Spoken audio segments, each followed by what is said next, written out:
it will take place after the Malhama. And when it takes place, then that's goodbye to NATO. I hope I don't offend anyone. When it takes place, when the conquest of Constantinople takes place, that's goodbye to NATO.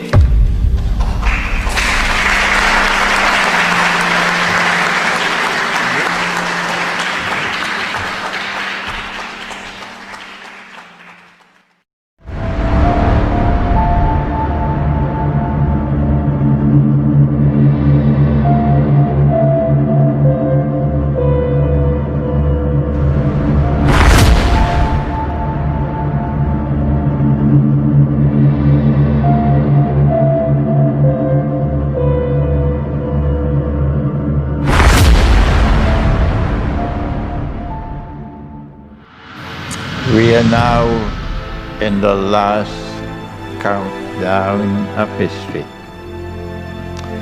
We are now in the last countdown of history. And the US elections is a significant event triggering the last countdown of history. The last countdown of history has as its centerpiece the Great War. We call it the Malhama. Our brothers call it Armageddon.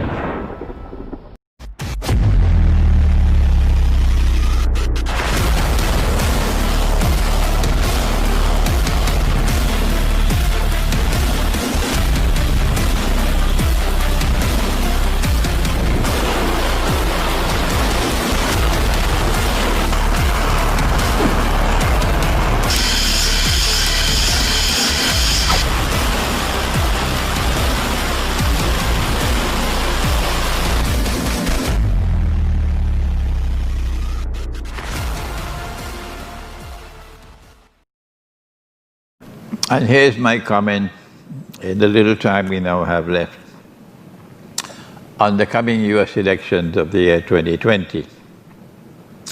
We are just over 40 days away from the elections. What are the implications of the elections? Well, from our Islamic eschatological perspective, is it Trump or Biden? And 4 years ago, was it Trump or Hillary Clinton? Who are those who are anxious for war with Russia and war with China? Was it Trump or Clinton? The schoolboy will say both of them. That's the schoolboy, so forget the schoolboy, he's useless. It could not have been Trump, because 4 years of Trump, and we are no closer to war with Russia as we were 4 years ago. So obviously, all would recognize that Trump did not want war with Russia. It was Clinton who wanted war with Russia. Is that a fair comment? Does that make me a supporter of Trump? No, it's just the truth. And now, in the choice between Trump and Biden, the former senator for many, many, many years, he's been a senator in the US Senate. Who is the warmonger of these two? Answer, it is Biden who would want war with Russia, not Trump. And so in a choice between Trump and Biden, the warmongers, the ones who are lusting for war with Russia, will want Biden as president. So in the event that Trump loses the election, the implication of the US elections coming up in November is that in the event that Trump loses the elections, we'll now be much closer to nuclear war. Is that a fair response? Is that a fair answer? Is that a fair analysis? I don't think there's anything wrong with this analysis at all. But you know the schoolboy, But what happens if Trump wins the election? My answer is, Dajjal wants war. He wants the nuclear war. Because he wants to transit from Pax Americana to Pax Judaica. The political scientist does not know that. The military strategist does not know that. The historian does not know that. Only the eschatologist knows that. So if Trump wins the election, in the unlikely event that Trump wins the election, then we anticipate, this is our analysis, civil war in the United States. Either way, they must get what they want, war with Russia. If there's civil war in the United States, you wouldn't want to be living in the cities of the United States. No. If there's going to be civil war in the United States, if there's going to be popular unrest and anarchy in the United States, then my advice to you, of course I know the Maulanas and the Muftis, they're not going to listen to me.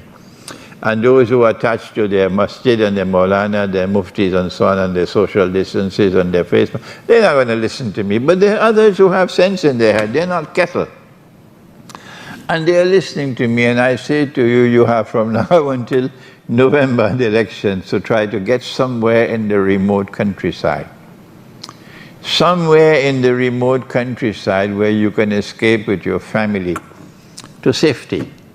Because in the event that Trump wins the election, there's going to be civil war in the United States. There's going to be anarchy. They would not want him to be able to rule anymore.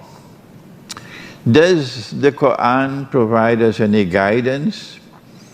As the world draws nearer to nuclear war, here is this book. The Quran, the Great War, and the West. This is my very small analysis of the nuclear war which is coming, and this is Constantinople in the Quran, which is being translated to Greek and being printed in Greece, alhamdulillah. The reason why we are turning to the Quran for an explanation of the US elections is because we know that this US election is more important than any before it, because this is the prelude to nuclear war. Why is it that Muslims in politics, you know, the Muslim politicians, we even have them here in Trinidad, why are they so scared of the Quran? Have you no shame? You call yourself a Muslim, and you're scared of the Quran? Because the Quran is it's something uncomfortable for you in your political life. The politicians don't want to study the Quran. The Muslims who are ruling over us in the world of Islam, they don't want to study the Quran. They betray the Quran in Kosovo. They betray the Quran in the Balkan Peninsula, the Muslims who rule over us. They betray the Quran in Turkey. They betray the Quran in the United Arab Emirates and Bahrain. And they're betraying the Quran in Saudi Arabia. What does Nabi Muhammad alayhi salatu wasalam say about the post-nuclear world which will come after the next elections? Answer, we are now in the last countdown of history. We are now in the last countdown of history, and the US elections is a significant event triggering the last countdown of history. The last countdown of history has as its centerpiece the Great War. We call it the Malhama. Our brothers call it Armageddon. That great war is coming, and our scholars are asleep. They make no mention of it at all, not even in the khutbah, not in their public writings and the public lectures. They are silent on this subject. And this is why our Prophet said that they will be the worst people beneath the sky. مِنْ عِنْدِهِمْ تَخْرُجُ الْفِتْنَةُ وَفِيهِمْ تَعُودُ. And they will be the centers of corruption of the people. I hope they're listening to me. The last countdown of history and the US elections, because after the Great War comes the conquest of Constantinople and the conquest of Jerusalem. And let me say one thing about this, that it is a Muslim army which will conquer Constantinople. Our Christian brothers must understand this. If a Christian power attempts to conquer Constantinople, like Russia, it will trigger off civil war in the house of religion, Muslims against Christians. A very foolish thing to do, for Russia to attack Constantinople to conquer it. No, it is a Muslim army which will conquer Constantinople. And it is a Muslim army which will conquer Jerusalem, because our Prophet said, Allah's blessings be upon him, لَتُقَاتِلُنَّ الْيَهُودِ وَلَا تَقْتُلُنَّهُمْ حَتَّى يَقُولُ الْحَجَرُ يَا مُسْلِمْ هَذَا يَهُودِيٌّ وَرَيْفَ تَعَالَى فَاقْتُلْ. I'm sorry I have to speak so rapidly. You will most certainly fight the Jews, and you will kill them, you will conquer them, you will defeat them, to such an extent that the stones and the rocks will speak and say, Muslim, there's a Jew hiding behind me. Which Jew? The Jew who is the oppressor, not the Jew who is standing upright for righteous conduct. There's a Jew hiding behind me, so come and kill him, because he ought to be killed as an oppressor. So it is a Muslim army which will conquer Jerusalem, and a Muslim army which will conquer Constantinople. And so the end of history, the last countdown of history, is a time which you see the Ummah of Muhammad rising once again in two parts of the world, in Constantinople and in Jerusalem.